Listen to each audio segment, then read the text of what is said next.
ನಮಸ್ಕಾರ ವೀಕ್ಷಕರೇ, ಮಡಿಲು ಅಡುಗೆ ಮನೆ ಚಾನಲ್ಗೆ ಸ್ವಾಗತ.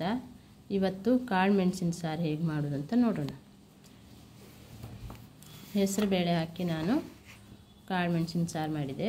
1 ಬೌಲ್ ಆಗುವಷ್ಟು ಹೆಸರು ಬೇಳೆ ತೊಗೊಂಡಿದ್ದೆ. ಇದು ಚೆನ್ನಾಗಿ ತೊಳೆದು ಕುಕ್ಕರಲ್ಲಿ ಹಾಕಿ 3 ವಿಸಿಲ್ ಮಾಡ್ಕೊಳ್ತೇನೆ. ಹೀಗೆ ನನ್ನ ಹೊಸ ರೆಸಿಪಿಗಾಗಿ ನನ್ನ ಚಾನಲ್ ಸಬ್ಸ್ಕ್ರೈಬ್ ಆಗಿ, ಲೈಕ್ ಮಾಡಿ ಹಾಗೂ ಶೇರ್ ಮಾಡಿ, ಬೆಲ್ಲನ್ನು ಒತ್ತಿ. ಈಗ ಕುಕ್ಕರಲ್ಲಿ ಹಾಕಿ 3 ವಿಸಿಲ್ ಮಾಡಿಕೊಂಡು ಹೆಸರು ಬೇಳೆಯನ್ನು ಬೇಯಿಸ್ಕೊಳ್ಳೋಣ.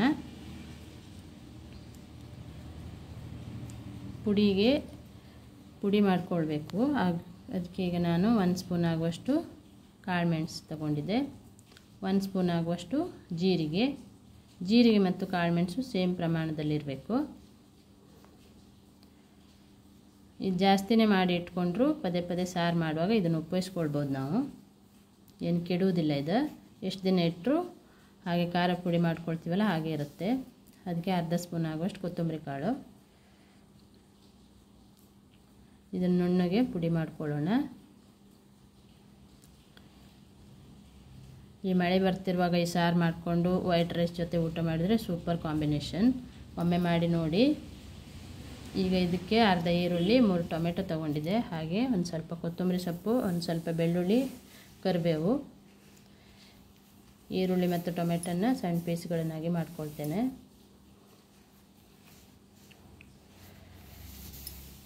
ಕುಕ್ಕರಲ್ಲಿ ಹೆಸರು ಬೇಳೆ ಬೇಯಿಸಿದ್ದಲ್ಲ, ಅದು ಬೆಂದಿದೆ. ಈಗ ಅದನ್ನು ಸೈಡಲ್ಲಿ ಇಟ್ಕೊಳ್ಳೋಣ.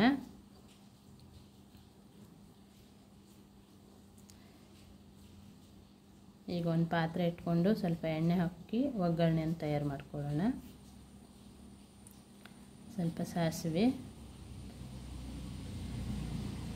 ಜಜ್ಜಿದಂಥ ಬೆಳ್ಳುಳ್ಳಿ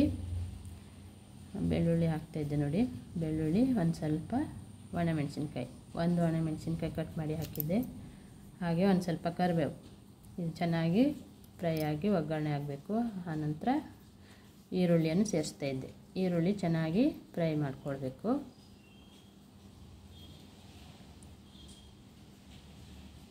ಈರುಳ್ಳಿ ಫ್ರೈ ಆದಮೇಲೆ ಟೊಮೆಟೊನ ಸೇರಿಸ್ಬೇಕು.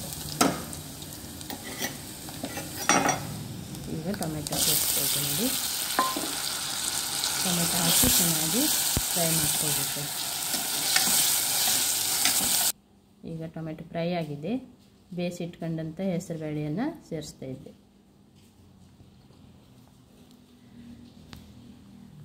ಸ್ವಲ್ಪ ತೆಳ್ಳಗೆ ಬೇಕಂದರೆ ಇನ್ನೊಂದು ಸ್ವಲ್ಪ ನೀರು ಸೇರಿಸ್ಕೊಳ್ಬೋದು. ನಾನೊಂದು ಸ್ವಲ್ಪ ನೀರು ಹಾಕಿದ್ದೆ. ತುಂಬ ಏನು ತೆಳ್ಳಗೆ ಮಾಡ್ಕೊಳ್ಳೋದು ಬೇಡ, ಇಷ್ಟು ತೆಳ್ಳಗಾದರೆ ಸಾಕಿದು. ಹೀಗೆ ರುಚಿಗೆ ತಕ್ಕಷ್ಟು ಉಪ್ಪು,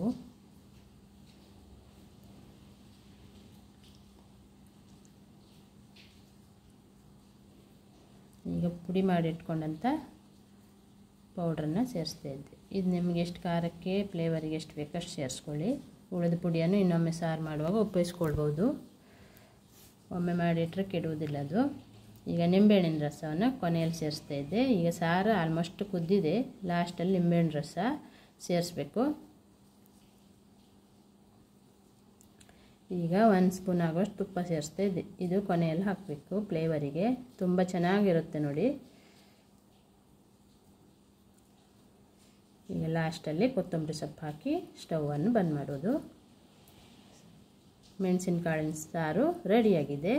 ವೈಟ್ ರೈಸ್ ಜೊತೆ ಇದನ್ನು ಸರ್ವ್ ಮಾಡ್ತೇನೆ ನಾನು. ಹೀಗೆ ನನ್ನ ಹೊಸ ರೆಸಿಪಿಗಾಗಿ ನನ್ನ ಚಾನಲ್ ಸಬ್ಸ್ಕ್ರೈಬ್ ಆಗಿ, ಲೈಕ್ ಮಾಡಿ ಹಾಗೂ ಶೇರ್ ಮಾಡಿ, ಬೆಲ್ಲನ್ನು ಒತ್ತಿ. Thank you.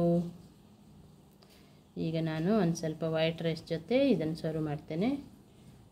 ಈ ಮಳೆಗಾಲದಲ್ಲಿ ಕಾಳು ಮೆಣಸು ಹಾಕ್ಕೊಂಡು ಸಾರು ಮಾಡಿದರೆ ಸೂಪರ್ ಟೇಸ್ಟಾಗಿ, ಕಾಂಬಿನೇಷನು ಸೂಪರಾಗಿರುತ್ತೆ.